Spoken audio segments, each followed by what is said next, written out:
Tân và Quốc Thuận. xin chào mừng quý vị đã đến với chương trình Vợ chồng son. Chương trình Vợ chồng son hân hạnh nhận được sự đồng hành của nhãn hàng Sâm Nhung Bổ Thận Trung ương 3, trị chứng thận hư, thận yếu. Đêm đó về khách sạn á, cái tự nhiên đè em ra làm cho hai nháy. Anh ơi hỏi cái gì nữa? Cái nữa. Cái em cảm thấy như em bị tổn thương á anh. Và bây giờ mời quý vị chúng ta hãy dành một tràng pháo tay để vui mừng, phấn khởi chào đón cặp vợ chồng đầu tiên.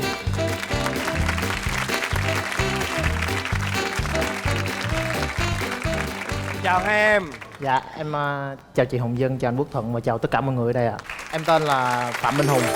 Năm nay em 29 tuổi, nghề nghiệp của em là thợ xăm. Em là người Sài Gòn ạ. Bạn bè thường gọi em với nickname là Hùng Pop ạ. Mời em. Dạ em xin chào chị Hồng Vân, chào anh Quốc Thuận và chào tất cả mọi người. Em tên là Đinh Nguyệt Cầm.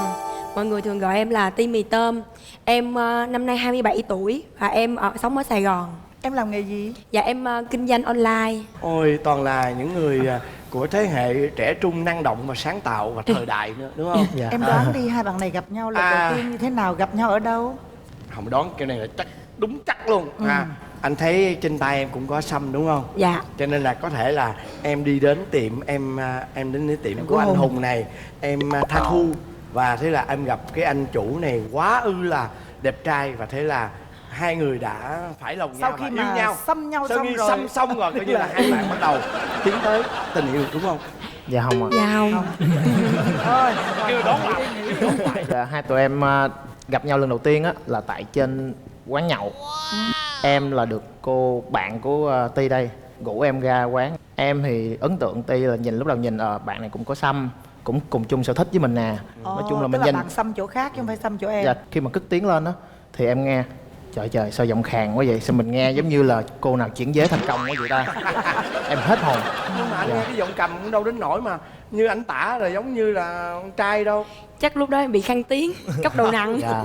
Dạ. Vậy thì em có ấn tượng gì về ảnh không? Lần đầu tiên gặp ảnh thì em rất là ấn tượng. Tại vì ảnh rất là dị, lập dị, xăm rất là nhiều, mà số móng tay đen, xỏ nhiều, khuyên tai, lưỡi trên mặt. Nói chung là nhìn rất là lạnh lùng, mà kiểu dạng như là cá tính, rất là quậy. Nhưng mà khi mà tiếp xúc á, thì em thấy anh rất là thân thiện, không có giống như bề ngoài. Cho nên em rất là thích ở điểm đó. Nhìn hầm hố. Nhìn rất là hầm hố. Nhiều người thấy em như vậy á, cũng khách hàng cũng tới xăm này nọ cũng nói là nhìn anh trên hình thấy sợ lắm, nhưng mà tiếp xúc thì thấy anh hơi khùng. khùng dạ. Hay nói em anh có hơi tưng. Rồi sau đó thì cái mối tình của các bạn tiến triển như thế nào? Vài lần đầu gặp á, thì chỉ là nghĩ là bạn bè thôi, chứ chưa nghĩ là sẽ là quen. Tại vì em gặp ảnh trong cái khoảng thời gian đó em đang thất tình. Tụi em tìm hiểu nhau được vài tháng thì chính thức quen nhau được 3 ngày rồi chia tay. Em không biết lý do là gì. Lý do luôn đúng dạ. không? Đến mãi một tuần sau á thì vợ em mới là nhắn tin cho em nói là anh ơi rảnh không, mình đi ăn nha. Xong bắt đầu mới xin lỗi em. Em thật lòng là đang muốn quay trở lại với ảnh đúng không? Dạ đúng. Lúc đó nhắn tin còn không biết anh có trả lời hay không. Sợ là người ta nói là đâu phải muốn quen muốn bỏ người ta. Cũng có giải thích là tại vì em sợ là làm tổn thương anh. Em sợ là em quen anh rồi em còn nhớ người cũ. Thì trong khoảng thời gian đó thì thực sự là rất là nhớ và quay lại và quen nhau tới bây giờ luôn. Vậy là bạn vợ rất là gọi là khí khái á, cái tánh rất là khí khái á. Rồi sau đó thì cái tình yêu của các bạn là có đi xa hơn một chút không? Dạ có, tụi em quen nhau được khoảng 3 năm thì bắt đầu là tụi em mới làm đám cưới. Thì trong 3 năm đó là tụi em có giống như những cặp vợ chồng son khác là giữ gìn cho tới tận đêm tân hôn không? Dạ không Dạ ạ. không. Tụi em ăn cơm trước kẹn. Khi quay trở lại là khoảng độ tầm 3 tháng sau. Lúc đó là cái đêm đầu tiên đó nó vui lắm mà. Vợ em á thì khi mà nhậu say vô á thì bắt đầu là không nhớ gì hết á. Cái tự nhiên đêm đó về khách sạn á, cái tự nhiên đè em ra làm cho hai nháy. Xong rồi cái tới sáng á, cái khiều em anh ơi hỏi cái gì nữa? Cái nữa. Cái em mới nói trời ơi hôm qua làm tôi hai nháy rồi bây giờ đòi thêm một cái nữa là sao? Ủa vậy hả, sao em không nhớ gì hết vậy? Trời đất ơi. Cái em cảm thấy như em bị tổn thương á anh. Em bị tổn thương, không nhớ gì hết. Khi mà hai bạn quyết định mà đi ăn cơm trước kẽn vậy đó, Dạ. là nó có một cái điều gì khác ngoài cái việc gọi Dạ là có chỉ để một cái tìm điều hiểu thôi? thì vào cái năm 2012 đó thì có một cái nhà tiên tri hay nói là cái ngày đó ngày tận thế. Ngày 20 tháng 12. Cái đó chỉ là cái cớ thôi. Em với vợ em như là muốn đến bên nhau trong đêm đó thôi. Nói em ơi ngày mai tận thế rồi, tối nay mình đi khách sạn nha. Ví dụ mà mai tận thế có chết thì chết bên cùng nhau. với nhau. để hợp thức hóa cái chuyện mà ăn cơm trước kèo. Dạ đúng. Ủa chị hỏi nè, trong quá trình mà hai đứa bắt đầu yêu nhau á, thì em có xăm cho vợ em cái hình nào không? Dạ có, cái vợ em cũng thích, cứ đòi hoài đòi hoài đòi hoài. Mỗi lần xăm á là về gặp mẹ vợ thì mẹ vợ bảo là Hùng ơi đừng xăm cho Ti nữa. Dạ con đâu có xăm đâu. Sao Ti nó nói con đè nó ra xăm không à. Tại sao em nói với mẹ vậy? Nó tại vì em nói vậy em đổ lỗi cho anh để mất công mẹ la em sao. Nó thật sự là chỉ đòi, chỉ muốn. Nhưng mà thật sự là cứ đổi qua cho em, đổ lỗi qua cho em, đổ lỗi là em đè ra nè. Lúc đó em bị tổn thương không? Em cảm thấy em tổn thương lắm. Gia đình em á thì là cái ngày mà em dẫn Hùng về ra mắt đó, thì nhìn Hùng xăm nhiều như vậy có trở ngại gì không? Mẹ mất hồn không? Dạ lúc đầu thì cũng khuyên dữ lắm, cũng nói là suy nghĩ kỹ nha con, tại vì nhìn thấy bề ngoài thì cũng hầm hố quá. Lúc đầu nhìn tưởng anh này anh chơi quậy phá, quen nhau là anh rất là ốm mà anh xăm rất là nhiều nữa, nhìn xỏ khuyên rồi nữa, cho nên nhìn anh rất là quậy luôn. Thì gia đình cũng khuyên dữ lắm, chứ cũng thấy lạ lắm, thấy ảnh như người ngoài hành tinh. Tiếp xúc với ảnh á thì người lớn gia đình em rất là thích, rất là thích Hùng, tại vì Hùng rất là lễ phép, với lại Hùng rất là đàng hoàng, nói chuyện thân thiện lắm, chứ không có như là mình nghĩ ở ngoài. Dạ sau đó là cưới tụi em. Bên gia đình em thì chắc chắn là dẫn cô này về là thích liền đúng không? Dạ là chịu ngay. Lúc đầu mẹ em có nói đó, mày xăm nhiều vậy không biết sau này mày cưới ai. Các em cưới được bao lâu rồi? Dạ tụi em cưới được 3 năm rồi. Dạ. Hai bạn đều cá tính hết trơn á, thì cái năm đầu tiên về với nhau á thường hay có những cái sự cọ sát về cá tính á. Có xảy ra những cái biến cố gì? Khi vừa cưới nhau xong bắt đầu về ở với nhau á, 4 tháng đầu tiên là 4 tháng gọi là gây go nhất. Thì em là người hay ham công việc với lại thể thao, tối em lại đi tiếp xúc với lại mối quan hệ ở ngoài nữa, không có dành thời gian cho nhau được nhiều á. Vợ em thì theo kiểu là cứ bị có một cái sự cô đơn á, xong rồi mới là gây lộn, mà cái việc nó cứ lặp đi lặp lại nhiều lần, đến cái khoảng thời gian gọi là đỉnh điểm, giống như là gần như là đổ vỡ rồi. Thì bắt đầu mới ngồi xuống nói chuyện với nhau. Thì lúc sau đêm đó thì bắt đầu ôm nhau khóc. Rồi bây giờ thì các em có em bé chưa? Dạ chưa. Tụi em chưa. Lúc cưới nhau thì tụi em có xác định là mình còn ham chơi, mình còn muốn đi du lịch và mình còn muốn tận hưởng, cho nên chưa muốn để em bé. Thì bắt đầu bây giờ nè, bây giờ thì giống người ta nói là chơi chán rồi đó, muốn có con. Bây giờ 3 năm về ở chung với nhau, vậy thì anh ấy có tật xấu gì nhiều không Cầm? Ảnh có điều là ảnh lúc mà đói á thì ảnh rất là nóng tính, rất là hay quạo. Nóng. Có một lần giống như là em đang đi chơi với bạn em, thì anh mới gọi cho em kêu là mua đồ ăn về cho ảnh với. Trên cái đường chạy về nó hơi lâu, thì anh gọi điện thoại 2-3 lần, anh nói làm gì mà chưa về nữa, lẹ đi đó, bụng quá đây nè. Về là gây lộn sùm luôn. Em nói có miếng ăn thôi mà anh có cần phải nạt nộ lên như vậy không? Thì em rất là không thích ở điểm đó. Thì Xấu tính đói.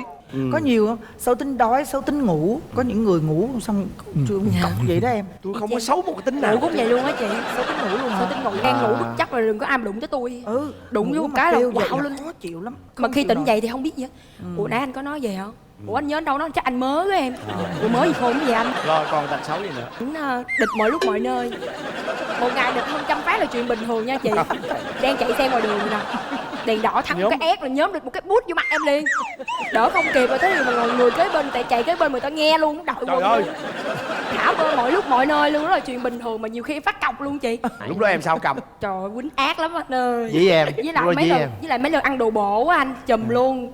Ăn đồ bổ về là cố tình, có bao nhiêu tinh túy là cho vợ hưởng hết, rất là thương vợ ở chỗ đó. Người ta ngửi mùi nước hoa, còn em là ngửi mùi địch với mặt em khờ luôn.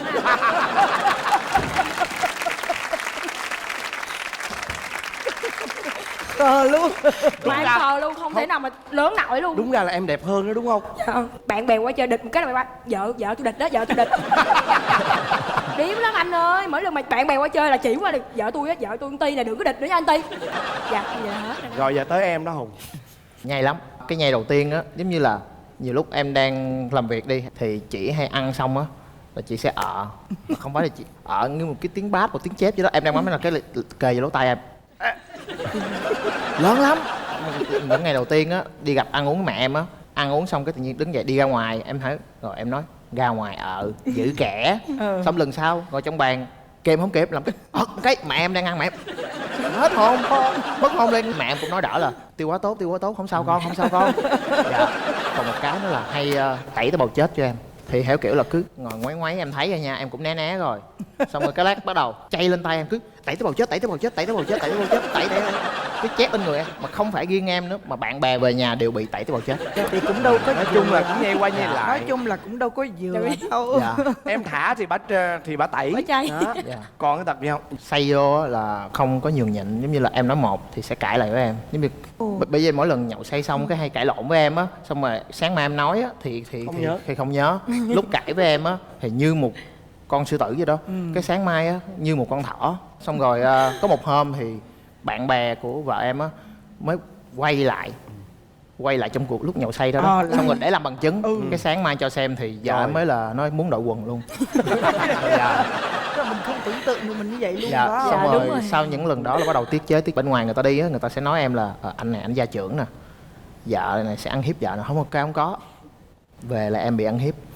Cũng chút ăn hiếp thôi chứ không có ăn Chút hiếp. nghiệp thôi. Với là cái tật xấu nữa là hay mua sắm mà theo kiểu là giống như là bộ đồ đó đã mặc đi tiệc rồi thì có tiệc lại nữa thì sẽ không mặc lại bộ đó. Cái em mới nói là em ơi tiết chế lại đi, không được đâu. Xong những lần sau là không có nói em nữa là anh ơi em mua cái này, nhưng mà mua lén mua giấu. Mua sắm lắm. Bây giờ thì em mong muốn vợ em thay đổi điều gì? Dạ em mong muốn vợ em thay đổi là bớt cằn nhằn lại, với lại tiết kiệm theo kiểu là về vấn đề mua đồ mới để đi tiệc thôi. Thế còn Cầm, em muốn bạn Hùng này thay đổi điều gì? Dạ em chỉ muốn một điều là khi mà anh đói thì anh phải suy nghĩ từ từ, bình tĩnh lại, bớt quạu lại thôi. Ví dụ như Dạ. ảnh ăn cơm đến gần giờ đó thì mình chuẩn bị trước. Dạ. Dạ. Nó để thì tự động là ảnh sẽ triệt tiêu cái thói đó thôi. Dạ. Thực ra là cặp của tụi em là quá dễ thương luôn. Bây giờ là muốn có con không giờ? Dạ, muốn, bây giờ bắt đầu bây giờ mới là muốn rất là rồi. muốn. Chị nhường sân khấu này lại cho em. Anh xin chúc cho Hùng với Cầm ha. Dạ. Trong năm sau sẽ có được một em bé dễ thương, Nếu là gái thì giống y đáng như mẹ, yêu, đúng không? mạnh khỏe và hội tụ hết tất cả những gì tốt đẹp nhất của ba và mẹ của nó. Dạ. Dạ cảm ơn công chị, anh. cảm ơn anh chị. Dạ, cảm ơn chị. Nhớ có em bé cái là nhắn tin cho chương trình liền nghe. Dạ, dạ. Dạ. Linh lâm đua. Dạ. Cảm ơn tụi em. Và đến có một ngày quyết định đó là bắt đầu là đó, anh ơi anh có cưới em đúng không? Và tất nhiên là em, nhưng mà chắc chắn là anh không nghĩ vậy. Và bây giờ mời quý vị chúng ta dành một tràng pháo tay tiếp nữa để cùng chào đón cặp vợ chồng thứ hai.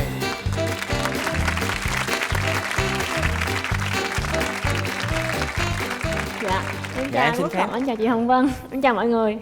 Khoan từ từ để anh hỏi nghe. Năm nay em 18 tuổi chưa? Dạ hơn. Dạ hơn. Cái gì em năm nay 20 chưa, cười hoài vậy? Dạ rồi. Mời em giới thiệu về mình. Em tên đầy đủ là Trần Đăng Đạt. Hay quá. Dạ, ba em là Đắc Thắng, em trai em là Huy Hoàng. Nhà em Trời ơi. Thắng. Em có suy nghĩ ra cái tên cho con em chưa? Tiến lên. Thắng lợi. Thắng lợi. Đó. Dạ, tuổi em thì năm nay em 29. Trời đất ơi. 29 rồi đó hả? Dạ gần là ông chú 30 tuổi rồi đó. Ôi sao em trẻ dữ vậy? Dạ, chắc tại em hay cười á chị. Vậy hả? Ôi. Ôi, trẻ hơn mình luôn. Em làm nghề gì? Em hiện đang làm bên phòng brand marketing, là quản lý nhãn hàng á. Thế còn em? Em chào anh Quốc Thuận, em chào chị Hồng Vân, em chào mọi người. Em tên là Bùi Thị Minh Thu, năm nay em 26 tuổi. Hiện tại thì em đang kinh doanh tại nhà. Trời Dạ. ơi, hai đứa giống như nít mà lấy nhau vậy. Có ai nói các em trẻ không? Trẻ hơn so với tuổi không? Chỉ có người ta nói chồng em à, chứ em là như má ảnh vậy đó. Đấy. Má đâu má. Cái cơ duyên nào mà hai em gặp nhau? Hồi đó là em mới tốt nghiệp xong mới tốt nghiệp cấp 3. Nhỏ bạn thân nhất của em á tự nhiên nó tham gia đa cấp. Em biết rất là xấu rồi, vô đó là lừa đảo không à. Mà em khuyên nó không chịu. Tức là những người ở trong đó là mình khuyên cỡ nào người ta cũng không chịu, giống như là bị bỏ bùa vậy đó. Đầu là em thân chinh em đi vô đó luôn. Cái vô đó gặp cấp trên của nó là anh này nè.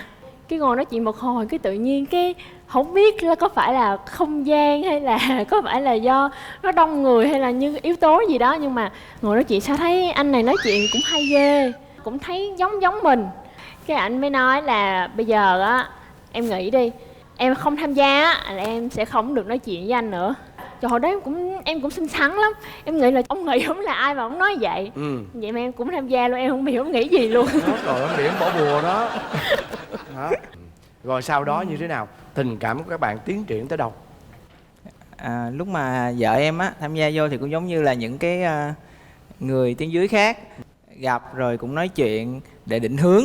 Tự nhiên không biết sao cái em muốn hẹn đi chơi, nhưng mà nếu mà rượu thì chắc chắn là không đi rồi. Cái em mới nói là bây giờ thôi, ngủ sớm là một thói quen rất là tốt, mình làm sao để mình ngủ sớm và dậy sớm. Người nào mà dậy sớm 3 lần dậy sau á thì người đó sẽ thua, và phải mời người kia đi chơi. Lúc đó tụi em set là đi Vũng Tàu, trong ngày về thôi, chứ cũng lúc đó cũng không ở lại. Dạ không có ở lại, cũng còn hiền lắm. Sau một thời gian thì đâu đó chừng 2 tuần thôi là em thua. Em thua thì em cũng phải đi Vũng Tàu. Dạ đúng rồi. Bạn này thắng thì cũng phải đi Vũng Tàu. Rồi em khờ hết sức luôn. Trời ơi, khờ quá. Em chơi trò chơi bị lừa một cách nhẹ nhàng và say đắm vậy đó. Mà cuối cùng là có đi không? Dạ có. Thì đi chứ, ta thua cái độ phải đi chứ. Họ đi ra ngoài đó mà buổi trưa làm gì không? Dạ không. Tụi em lúc đó tụi em ra biển, tụi em ra biển rồi. Cái thời điểm mà em quay qua em nói với lại vợ em á là cho anh nắm tay em nha. Sau câu nói đó là tụi em quen nhau. Vợ đưa luôn cho nắm tay không? Dạ. Em bị bỏ bùa em rồi. bị bỏ bùa bị đăng đàn nó bỏ bùa rồi. Thiệt đúng á. Đáng lý ra bữa đó mà em đề nghị thêm nữa là được luôn đó. Có không? Không. Tới đó rồi đúng không? Mà lúc đó là các em bao nhiêu tuổi?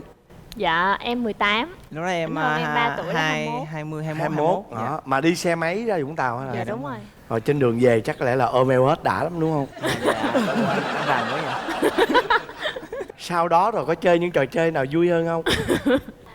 Là tức là từ lúc mà em biết ảnh cho lúc mà quen nhau là chỉ có 1 tháng thôi. Là hồi đó em nổi tiếng là em khó lắm. Mà nhìn anh này hồi đó là chị nhìn là như một cái cây treo đồ luôn. Kiểu như là ông ốm quá không. Mà em cứ mê mẩn vậy đó. Dạ đúng rồi. Tụi em quen nhau mấy năm thì mới đám cưới? Dạ 7 năm. Trong 7 năm đó các em có đi quá giới hạn không? Dạ nói câu này ra xin lỗi mẹ chút. Là con không có. Cái lần đó có chơi trò chơi gì không? Dạ thì chơi 2 người. Em chỉ nhớ là nó rất là từ từ. Nó không có vô cùng một lúc mà nó cứ là nhiều lần như vậy. Và đến cứ một ngày quyết định đó là bắt đầu là đó. Rồi cái em mới hỏi là anh ơi anh có cưới em đúng không? Cái xong rồi cái anh cũng trả lời như bao đứa con trai khác là tất nhiên rồi em, nhưng mà chắc chắn là anh không nghĩ vậy. Thì em nghĩ là vậy đó. Trong 7 năm đó có lúc nào em cảm thấy là em mất niềm tin vào cái chuyện là anh sẽ cưới mình không? Mà chị nghĩ là giống như là chắc ảnh chỉ yêu đương mình vớ vẩn xong rồi chia tay. Dạ không. Mà niềm tin mãnh liệt là cỡ nào là anh cũng sẽ là người chồng của mình. Dạ đúng rồi. Vậy thì tại sao mà 7 năm sau mới cưới? Cái thời điểm em quen vợ em xong á là em chứ lúc đó em đang nghỉ học. Phải kể từ đầu. Tức là ảnh tham gia đa cấp, là lúc đó ảnh học năm nhất trường đại học ngân hàng. Ảnh tham gia xong ảnh bỏ học luôn. 3 năm sau lúc quen em á, đó ảnh mới bắt đầu thi lại đại học. Em học năm 2 thì ảnh học năm nhất. Vậy nên là phải chờ ảnh học xong rồi ra đi làm rồi hai đứa mới cưới nhau được. Coi như bây giờ đám cưới được mấy năm? 8 tháng là từ ngày mà đám cưới, còn 10 tháng là từ ngày đăng ký kết hôn. Trời đất ơi, còn son ơi là son. Vậy thì tật xấu chắc phải lòi ra từ lúc yêu nhau chứ hả? Chứ đâu cần phải lấy nhau về mới lòi tật xấu. Đâu em kể những tật xấu điển hình của anh chồng của em cho anh biết. Lúc trước á thì em không biết ảnh hay quên vậy. Lúc mà cưới về rồi mới biết ảnh rất là hay quên. Như là ảnh có một cái chế độ trong đầu giống như reset 5 giây, reset lại từ đầu luôn á, không nhớ gì luôn. Như là vừa mới vô nhà, vừa mới đặt cái xe xuống là em nói anh ơi ra lấy cái chai tưới cây giùm em, là ngay đó luôn, nước ngay đó luôn. Cái mi lên nhà cái chạy xuống, cái xong rồi cái tụi em đi ăn. Không, ủa anh nãy anh tưới cây chưa? Anh quên mất tiêu rồi. Rồi xong rồi nhờ nhiều chuyện lắm, như là anh ơi nhớ bỏ đồ vô máy giặt giùm em nha.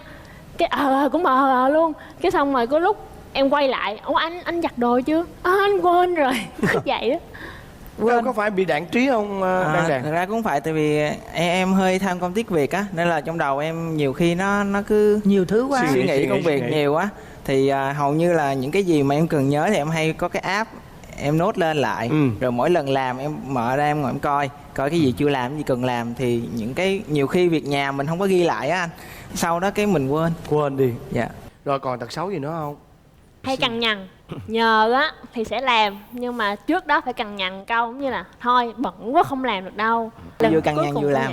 Có một cái tật này không phải là không biết là tật xấu hay không, là tính ảnh rất là vô tư. Là vô tư đến nỗi mà nhiều khi mình thấy nó vô tâm luôn á. Nên là lúc mà trước khi cưới là em cũng phải làm tư tưởng cho em trước, là là cưới ảnh về thì mình chấp nhận là mình sẽ là người lo lắng nhiều hơn cho ảnh. Rồi bây giờ tới Đăng Đàn. Tật xấu á thì chỉ có thể tổng hợp lại là hơi điên thôi. Điên. Có một lần em lỡ lớn tiếng rồi vợ em giận. Em nói vậy giờ làm sao cho em hết giận. Cái em nói dạ anh ăn 10 cục ức mũi cho em đi. Em có ăn không? Em phải ăn 1 cục, em nợ lại 9 cục. Em không chịu hết giận. Từ bữa giờ ổng có phải biết ăn hoài không? Thôi em lâu lâu em cũng vậy sao anh là ăn không? Tật xấu gì nữa? Thật ra thì em cảm thấy em rất may mắn. Gần như là tại vì tính em nó hơi mình gọi vô tư đi cho nó tích cực. Cho nên là hầu như em không có để ý mọi chuyện xung quanh á. Thì những cái mà em không để ý vợ em đều rất là chu toàn. Cần anh ấy phải thay đổi thì em mong muốn ảnh thay đổi điều gì? Em chỉ muốn là ảnh chú ý sức khỏe nhiều hơn. Tại vì ảnh lúc nào cũng làm việc hết á. Là đi làm rồi về nhà cũng vẫn phải cầm máy làm việc. Ăn cơm cũng cầm máy làm việc. Còn em, Đăng Đàn, em mong muốn vợ em thay đổi cái gì? Em thấy vợ em cũng vậy, làm việc suốt và cũng không có để ý tới cái sức khỏe của mình. Nhiều lúc em cũng hay nói là tại sao mình không sắp xếp thời gian để buổi sáng mình ăn sáng đúng giờ, rồi buổi trưa mình ăn trưa đúng giờ, rồi mình dành thời gian mình đi tập thể dục thể thao, mà cứ kiểu như bị quấn vô á, là khách hỏi là cứ trả lời, khách hỏi rồi trả lời, không có sắp xếp những cái đó. Nên là vợ em bị đau bao tử nữa, quá giờ ăn cái mà bị đau á là mình cũng sót lắm. Dạ. Nghe tụi em chia sẻ thì anh có cảm giác là vợ chồng em mỗi khi về nhà là mỗi người một cái máy đúng không? Dạ, nhưng mà mỗi ngày sẽ có một khoảng thời gian đó là trước khi đi ngủ, là hai đứa nằm bên giường, là lúc nào cũng vậy, hai đứa phải nói chuyện cho đến lúc mà nó buồn ngủ rồi thôi mới đi ngủ. Thì thực ra đối với tụi em thì làm như là ông trời cũng sanh ra tụi em để mà đến với nhau hay sao, giống như nửa này nửa nọ gặp nhau á. Đúng không? Chứ dạ đúng yêu, rồi chị, đúng không nè? Em thấy là như là chồng em với em là hai cái mảnh ghép nó đúng rất rồi, là hai cái mảnh ghép luôn. mà một nửa đi tìm nhau và đúng khớp. Xin cảm ơn hai em. Cảm ơn tụi em nhiều nha. Và bây giờ sẽ là phần kiểm tra hữu ý rồi bốc thăm may mắn. Chúng ta có 4 phần quà như sau. Trước tiên đó chính là một bộ sản phẩm sâm nhung bổ thận Trung ương 3. Sâm nhung bổ thận Trung ương 3 là sự kết hợp của nhân sâm cao ban long, nhung hưu và hơn 20 loại dược liệu khác.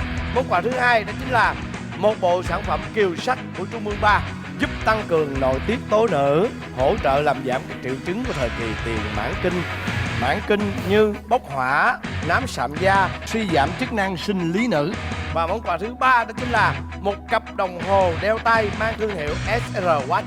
Và món quà thứ tư đó chính là một miếng cước chùi nồi kèm theo một phần quà là chiếc túi xách Susen thương hiệu đến từ Dubai, từ nhà phân phối túi xách Uyên Lưu. Và bây giờ là phần kiểm tra hiểu ý. Các bạn đâu lưng lại, nghe câu hỏi nha. Mỗi lúc vợ giận, chồng làm gì để có thể làm lành với vợ? Đó.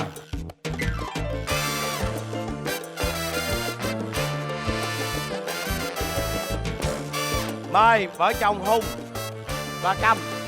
Hùng sẽ làm gì để cho vợ hết giận? Rủ đi ăn, đi chọc vợ. Và bên này Đạt xin lỗi liên tục, chồng năn nỉ làm trò mèo. Ở bên này đúng hơn. Rồi. Đúng rồi. Như vậy với kết quả vừa rồi thì mời cặp vợ chồng của Đạt, chúng ta hãy lựa đi 4 màu này, chọn đi màu nào. Em chọn màu đỏ. Màu đỏ. Hùng và Cầm màu gì? Dạ màu xanh. Rồi đó, cứ của ai bước thẳng lên luôn. Định đây. mệnh của tôi là làm chiếc Hùng màu hương này sao? Đây. Thuận và chị Vân mở trước nha. Các cặp vợ chồng khoan mở. Đếm nào. 1, 2, 3. Lên. Wow. Mời hai cặp vợ chồng chuẩn bị. 1, 2, 3. Khui. Wow. Phải nói là những phần quà chất lượng trong chương trình Vợ chồng son đã về tay của hai cặp vợ chồng. Trước tiên là chúc mừng cặp vợ chồng của Đạt đã nhận được một phần quà. Đó chính là sản phẩm cũng là nhà tài trợ chính cho chương trình Vợ chồng son, thương hiệu sâm nhung bổ thận Trung ương 3 trị chứng thận hư, thận yếu. Chúc mừng cặp vợ chồng của Hùng. Hai bạn có đồng hồ chưa? Chưa đúng không? Được rồi. Tham gia chương trình này về các bạn đã có một cặp đồng hồ đeo tay thương hiệu SR Watch. Và đến đây thì thời lượng phát sóng dành cho chương trình Vợ Chồng Son tuần này đã hết. Thay mặt chương trình, chúng tôi cảm ơn nhãn hàng Sâm Nhung bổ thận Trung ương 3 trị chứng thận hư, thận yếu đã đồng hành cùng với chương trình chúng tôi. Chúng ta sẽ gặp lại nhau vào tối Chủ nhật hàng tuần lúc 22 giờ trên kênh HTV7 với chương trình Vợ Chồng Son.